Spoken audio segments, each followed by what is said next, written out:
Halo anak-anak, berjumpa bersama Miss Yohana dalam pelajaran IPS tema 2, Persatuan dalam Perbedaan. Kita akan belajar KD 3.4, menganalisis makna proklamasi kemerdekaan, upaya mempertahankan kemerdekaan, dan upaya mengembangkan kehidupan kebangsaan yang sejahtera. Sejarah berdirinya Negara Kesatuan Republik Indonesia diawali dari peristiwa bom di Hiroshima dan Nagasaki. Sekutu di bawah pimpinan Amerika Serikat menjatuhkan bom atom pada tanggal 6 Agustus 1945 di kota Hiroshima dan pada tanggal 9 Agustus 1945 di kota Nagasaki. Dimulailah peristiwa penting, yaitu peristiwa menjelang proklamasi kemerdekaan Indonesia. Pada tanggal 9 Agustus 1945, Insinyur Soekarno, Muhammad Hatta, dan Dr. Rajimanwardyo-Diningrat pergi ke Dalat, Saigon untuk bertemu Marsekal Terauchi, Panglima Besar Tentara Jepang di Asia Tenggara.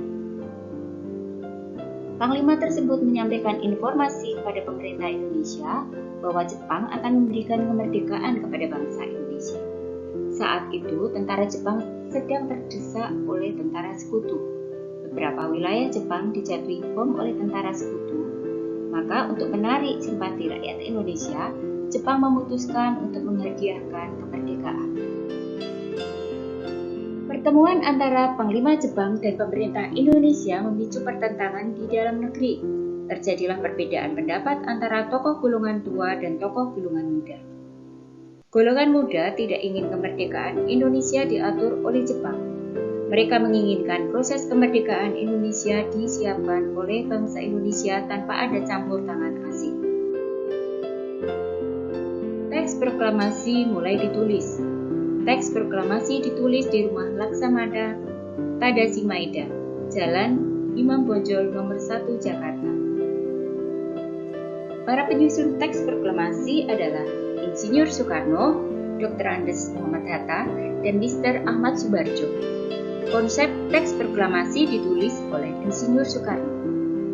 Soekarni mengusulkan yang menandatangani teks proklamasi itu adalah Insinyur Soekarno dan Dr. Andes Muhammad Hatta atas nama bangsa Indonesia. Teks proklamasi diketik oleh Sayuti Melik pada 17 Agustus 1945 di kediaman Soekarno, Jalan Pegangsaan Timur nomor 56. Pukul 10 dilanjutkan dengan proklamasi oleh Presiden Indonesia pertama, yakni Insinyur Soekarno. Nah, inilah foto pembacaan teks proklamasi kala itu. Sekilas profil Soekarno. Insinyur Soekarno lahir di Blitar, Jawa Timur 6 Juni 1901 dan wafat di Jakarta 21 Juni 1970. Tokoh-tokoh yang berjasa dalam kemerdekaan Indonesia.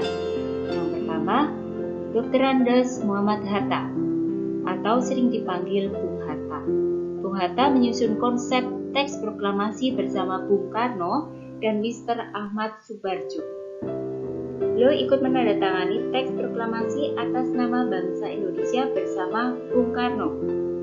Muhammad Hatta adalah wakil presiden pertama Indonesia. Selain itu, beliau adalah Bapak Koperasi Indonesia. Kedua adalah Ahmad Subarjo Joyo Adisuryo. Beliau adalah Menteri Luar Negeri Indonesia yang pertama. Ahmad Subarjo merupakan salah seorang tokoh dari golongan tua yang berperan dalam mempersiapkan proklamasi kemerdekaan Indonesia. Ahmad Subarjo ikut menyusun konsep teks proklamasi di rumah Laksamana Tadashi Maeda bersama Bung Karno dan Bung Hatta.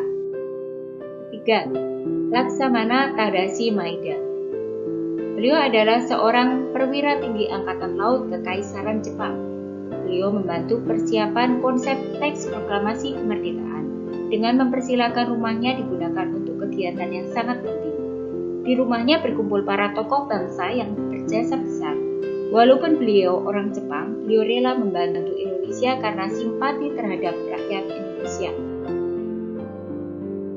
Keempat, Soekarni. Soekarni adalah salah seorang tokoh pemuda dan pejuang yang gigih melawan penjajah. Soekarni mengusulkan agar yang menandatangani teks proklamasi adalah Bung Karno dan Bung Hatta atas nama bangsa Indonesia.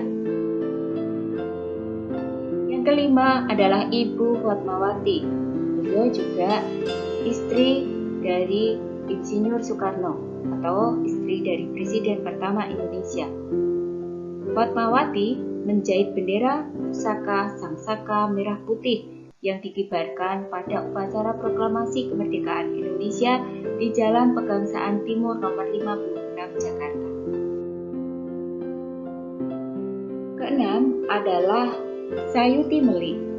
Sayuti Meli adalah tokoh pemuda yang juga sangat berperan dalam proklamasi kemerdekaan Indonesia. Sayuti Meli mengetik naskah proklamasi setelah menyempurnakan dari tulisan tangan Bung Karno. Berikutnya adalah pengibar Sangsaka merah putih. Salah satu pengibar bendera saat peristiwa proklamasi kemerdekaan pada 17 Agustus 1945 di Pegangsaan Timur Jakarta adalah Abdul Latif Hendraningrat. Abdul Latif Hendraningrat pernah menjadi pasukan pembela tanah air atau PETA yang ikut dalam berbagai pertempuran. Berikutnya, makna proklamasi kemerdekaan Indonesia bagi bangsa Indonesia, yaitu sebagai puncak perjuangan Indonesia. Kedua, pengakuan kepada dunia luar. Ketiga, menaikkan martabat bangsa Indonesia. Keempat, perjuangan sebagai negara baru. Dan kelima, tonggak sejarah negara Indonesia.